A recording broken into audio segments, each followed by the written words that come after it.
നമസ്കാരം. ഇന്നിതുവരെയുള്ള വാർത്തകൾ സമഗ്രമായി പരിശോധിക്കാം. വാർത്താമഴയിലേക്ക് എല്ലാ പ്രേക്ഷകർക്കും സ്വാഗതം. ഞാൻ അമൃത പടിക്കാൽ. നോക്കാം വാർത്തകൾ വിശദമായി. പാമ്പ് കടിയേറ്റ വീണ്ടും മരണം.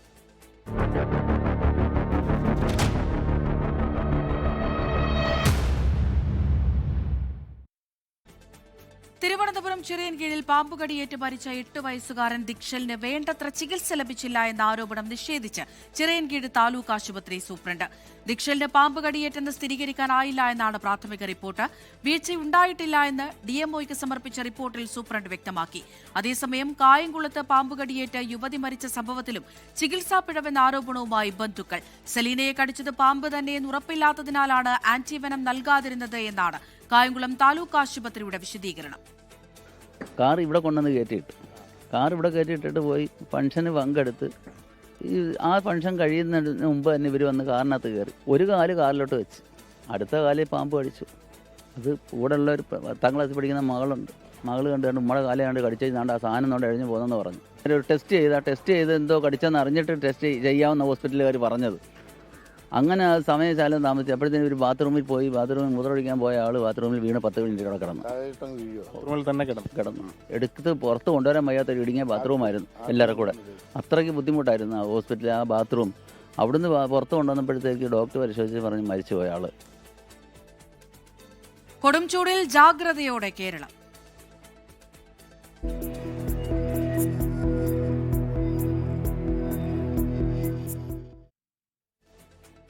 കനത്ത ചൂടിൽ വെന്തുരുകി കേരളം. സംസ്ഥാനത്ത് ഇന്ന് 7 പേർക്ക് സൂര്യാതപമേറ്റു. പാലക്കാട്, തൃശൂർ ജില്ലകളിൽ ഉഷ്ണതരംഗ മുന്നറിയിപ്പ്. ഉയർന്ന അൾട്രാവയലറ്റ് സൂചികയെ തുടർന്ന് പത്തനംതിട്ട, ആലപ്പുഴ, കോട്ടയം, ഇടുക്കി ജില്ലകളിൽ ഓറഞ്ച് അലർട്ട് പ്രഖ്യാപിച്ചു. സാഹചര്യം വിലയിരുത്താൻ ഉന്നതതല യോഗം വിളിച്ച് മുഖ്യമന്ത്രി പിണറായി വിജയൻ. ഈ മാസം 27 വരെ ഉയർന്ന താപനിലയും ഉഷ്ണതരംഗ മുന്നറിയിപ്പും തുടരുമെന്നാണ് കേന്ദ്ര കാലാവസ്ഥാ വകുപ്പ് അറിയിക്കുന്നത്. പാലക്കാട്, തൃശൂർ ജില്ലകളിൽ ഓറഞ്ച് അലർട്ട് പ്രഖ്യാപിച്ചു. മലപ്പുറം വളാഞ്ചേരിയിൽ വീട്ടുമുറ്റത്ത് കളിക്കുകയായിരുന്ന 2 കുട്ടികൾക്ക് സൂര്യാതപമേറ്റു. ചെമ്മാട് വാഹനം കാത്തുനിൽക്കുന്നതിനിടെ 2ാം ക്ലാസ്സുകാരനും പൊള്ളലേറ്റു. കൊണ്ടോട്ടിയിൽ ആശാരി ജോലിക്കിടെയാണ് ഒരാൾക്ക് സൂര്യാതപമേറ്റത്. പാലക്കാട് ചാലിശ്ശേരിയിൽ സൂര്യാതപമേറ്റതിനെ തുടർന്ന് ഒരാൾ ചികിത്സ തേടി. കോട്ടയം വൈക്കത്ത് വിറക് ശേഖരിക്കുന്നതിനിടെയാണ് വീട്ടമ്മയ്ക്ക് സൂര്യാതപമേറ്റത്. കുന്നംകുളത്ത് കാറിൽ സഞ്ചരിക്കുന്നതിനിടെ 55-കാരനും സൂര്യാതപത്തെ തുടർന്ന് പൊള്ളലേറ്റു. കാറിന് പോയി ഏസിട്ടുണ്ടായിരുന്നില്ല, ഗ്ലാസ് തുറന്നിട്ടിട്ട് പോയി. അവിടെ ചെന്ന് വടക്കാഞ്ചേരി റോഡിലേക്ക് കുന്നംകുളത്ത് നിന്ന് അങ്ങോട്ട് തിരിഞ്ഞുള്ളൂ. അവിടത്തേനും വയറിൻ്റെ ഈ സൈഡ് മാത്രമായിട്ട് ഇങ്ങനെ ഇവിടെ മാത്രം ഇങ്ങനെ പൊള്ളലൊരു ചുട്ട് കത്തൽ തുടങ്ങി. ആലുവ പഴങ്ങനാട് പാർക്ക് ചെയ്തിരുന്ന ബൈക്കിന്റെ സീറ്റ് കത്തിയത് പരിഭ്രാന്തിയുണ്ടാക്കി. അതേസമയം പാലക്കാട് താപനിലയിൽ നേരിയ കുറവ് രേഖപ്പെടുത്തി. 39.7 ഡിഗ്രി സെൽഷ്യസാണ് ഇന്ന് രേഖപ്പെടുത്തിയത്. കൊല്ലം, തൃശൂർ ജില്ലകളിൽ വിദ്യാഭ്യാസ സ്ഥാപനങ്ങൾക്ക് അവധി പ്രഖ്യാപിച്ചിട്ടുണ്ട്. ഉയർന്ന താപനില നിലനിൽക്കുന്ന സാഹചര്യത്തിൽ അമീബിക് മസ്തിഷ്കജ്വരം വർദ്ധിക്കാൻ സാധ്യതയുണ്ടെന്ന് ആരോഗ്യവകുപ്പ് മുന്നറിയിപ്പ് നൽകി. കേരളത്തിൽ കഴിഞ്ഞ 24 മണിക്കൂറിൽ ഉയർന്ന അൾട്രാവയലറ്റ് സൂചികകൾ രേഖപ്പെടുത്തുന്നതും ആശങ്ക വർദ്ധിപ്പിക്കുന്നുണ്ട്. ഇതുമായി ബന്ധപ്പെട്ട് പത്തനംതിട്ട, ആലപ്പുഴ, കോട്ടയം, ഇടുക്കി ജില്ലകളിൽ ഓറഞ്ച് അലർട്ട് പ്രഖ്യാപിച്ചു. അതേസമയം ഇന്ന് ഉച്ചയ്ക്ക് ശേഷം സംസ്ഥാനത്തിന്റെ വിവിധ ഭാഗങ്ങളിൽ ചെറിയ തോതിൽ വേനൽ മഴ ലഭിച്ചത് അല്പം ആശ്വാസമായിട്ടുണ്ട്. അടുത്ത 5 ദിവസം സംസ്ഥാനത്തിന്റെ വിവിധ ഭാഗങ്ങളിൽ ഒറ്റപ്പെട്ട മഴയ്ക്ക് സാധ്യതയുണ്ട്. സാഹചര്യം വിലയിരുത്താൻ മുഖ്യമന്ത്രി പിണറായി വിജയൻ ഉന്നതതല യോഗം വിളിച്ചു. രാവിലെ 11 മണിക്കാണ് ഓൺലൈനായി യോഗം ചേരുക. വിവിധ ബ്യൂറോകൾക്കൊപ്പം ന്യൂസ് ഡെസ്ക് 24. ആം ആദ്മി പാർട്ടിയിൽ വൻ പൊട്ടിത്തെറി. രാഘവ് ചഡ്ഡ ഉൾപ്പെടെ 7 രാജ്യസഭാ എംപിമാർ പാർട്ടി വിട്ടു. പിന്നാലെ രാഘവ് ചഡ്ഡ, അശോക് മിത്തൽ, സന്ദീപ് പഥക് എന്നിവർ ബിജെപിയിൽ ചേർന്നു. ബിജെപിയിൽ ചേർന്ന 3 എംപിമാരെ അയോഗ്യരാക്കണമെന്ന് എഎപി ആവശ്യപ്പെട്ടു. ഏറെ നാളായി പാർട്ടി നേതൃത്വവും രാഘവ് ചദ്ദയും തമ്മിലുള്ള അഭിപ്രായ വ്യത്യാസങ്ങൾ തുടരുകയായിരുന്നു. എഎപിയുടെ രാജ്യസഭാ ഡെപ്യൂട്ടി ലീഡർ സ്ഥാനത്തു നിന്നും രാഘവ് ചദ്ദയെ മാറ്റിയിരുന്നു. രാഘവ് ചദ്ദയ്ക്കൊപ്പം എഎപി വിട്ട അശോക് മിത്തൽ, സന്ദീപ് പഥക് എന്നിവരാണ് ബിജെപിയിൽ ചേർന്നത്. എഎപിയുടെ രാജ്യസഭയിലെ 3/2 അംഗങ്ങളും ബിജെപിയിൽ ലയിക്കുമെന്ന് Raghav Chadha. I repeat, I am the right man in the wrong party. हमने ये decide किया that we, the 2/3 members of parliament of the belonging to the Aam Aadmi Party in Rajya Sabha, exercise the provisions of the Constitution of India and merge ourselves with the BJP. हम BJP में विलय करते हैं.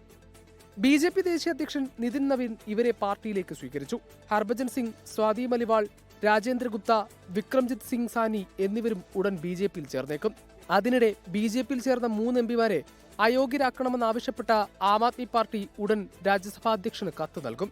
നടന്നത് operation താമരയെന്ന് AAP നേതാവ് സഞ്ജയ് സിംഗ് ആരോപിച്ചു. തിരഞ്ഞെടുപ്പ് തോൽവികളിൽ നിന്ന് കരകയറാൻ ശ്രമിക്കുന്ന AAPക്ക് വലിയ ആഘാതമേൽപ്പിച്ചാണ് MPമാർ BJPയിലെത്തിയിരിക്കുന്നത്. 24 ഡൽഹി.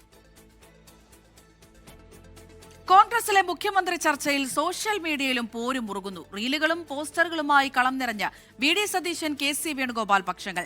KC വേണുഗോപാലിനെ ചെറുക്കാൻ VD സതീശൻ അനുകൂലികളുടെ ഗ്രൂപ്പിൽ ചർച്ച.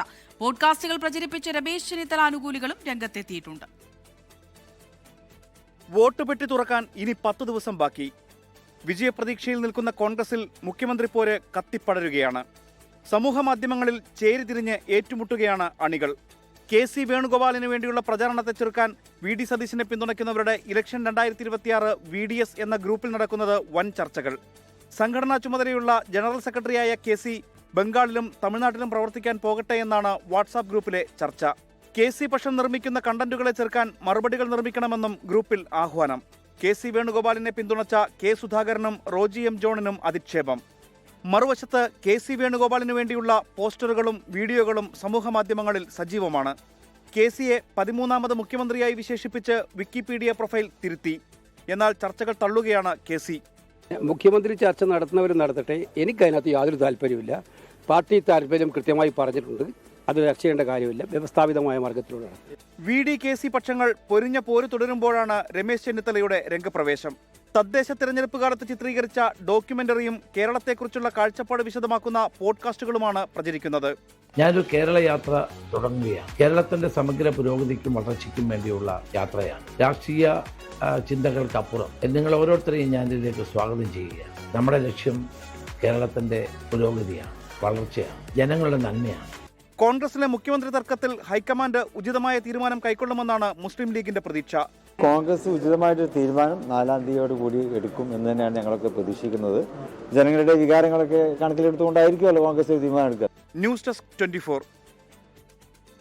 തൃശൂർ മുണ്ടത്തിക്കോട് വെടിക്കെട്ടുപുര ദുരന്തത്തിൽ ചികിത്സയിലായിരുന്ന ഒരാൾ കൂടി മരിച്ചു.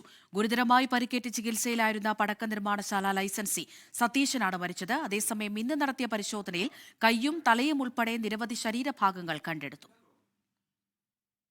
ഇന്നുച്ചയോടെയാണ് മുണ്ടത്തിക്കോട് വെടിക്കെട്ടുപുരയുടെ ഉടമയും ലൈസൻസിയുമായ സതീശന്റെ മരണം ഡോക്ടേഴ്സ് സ്ഥിരീകരിച്ചത്.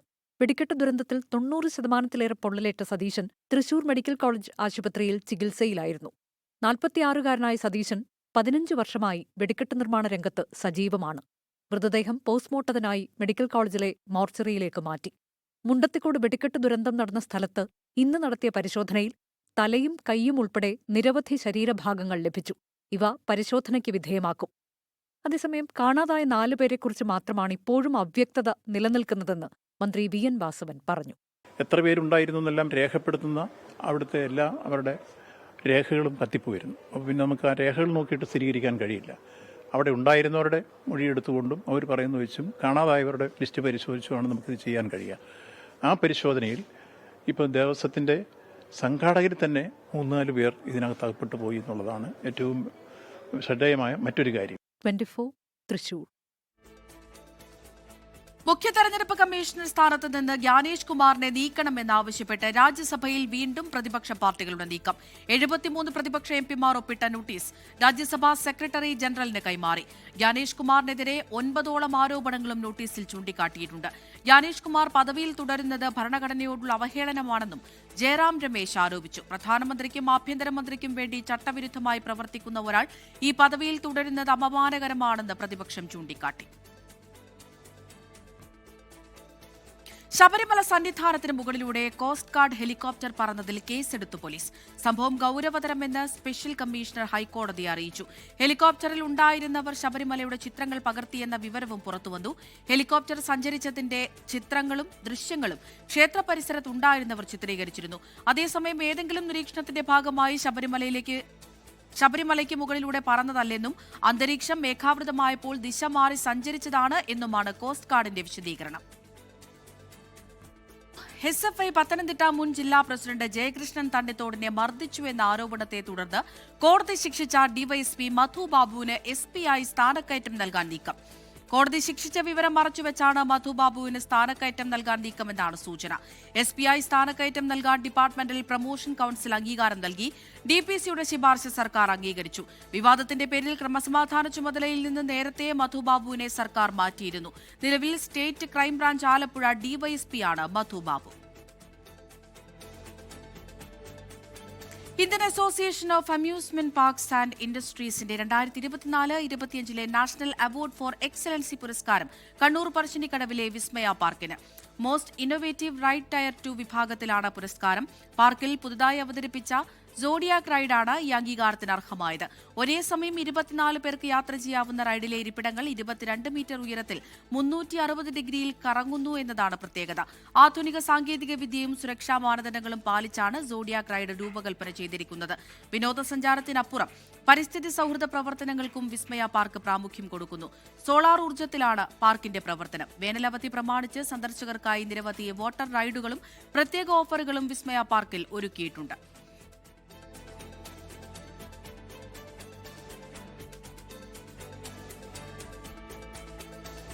മറ്റു വാർത്തകൾ ചുരുക്കത്തിൽ.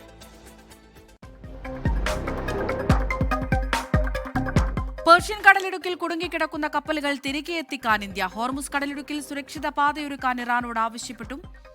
കുടുങ്ങിക്കിടക്കുന്നത് 14 ഇന്ത്യൻ കപ്പലുകൾ.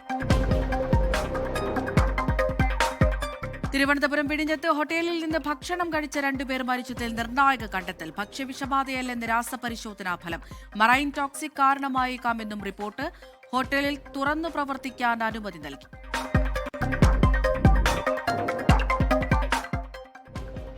സംസ്ഥാനത്തെ ഏക ഗോത്രവർഗ പഞ്ചായത്തായ ഇടമലക്കുടിയിലെ റേഷൻ അരിക്കൊള്ളയിൽ നടപടി. പൊതുവിതരണ വകുപ്പിലെ ജീവനക്കാരായ 2 പേരെ സസ്പെൻഡ് ചെയ്തു. നടപടി വിജിലൻസ് റിപ്പോർട്ടിന്റെ അടിസ്ഥാനത്തിൽ. ഫെഫ്ക ജനറൽ സെക്രട്ടറി സ്ഥാനത്ത് തുടരുമെന്ന് ബി ഉണ്ണികൃഷ്ണൻ. സ്ഥാനമൊഴിയാൻ ആഗ്രഹിച്ചത് വ്യക്തിപരമായ കാരണങ്ങൾ കൊണ്ടെന്ന് പ്രതികരണം. ഫെഫ്ക പ്രസിഡന്റ് സ്ഥാനത്ത് സിബി മലയിലും തുടരും.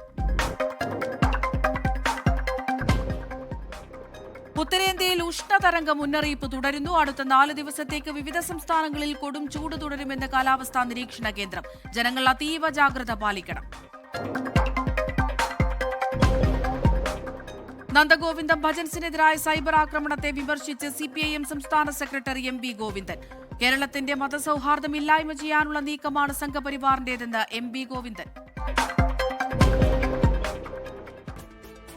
തുടർന്നത്തെ വാർത്താമഴ പൂർണ്ണമാവുകയാണ്. നമസ്കാരം.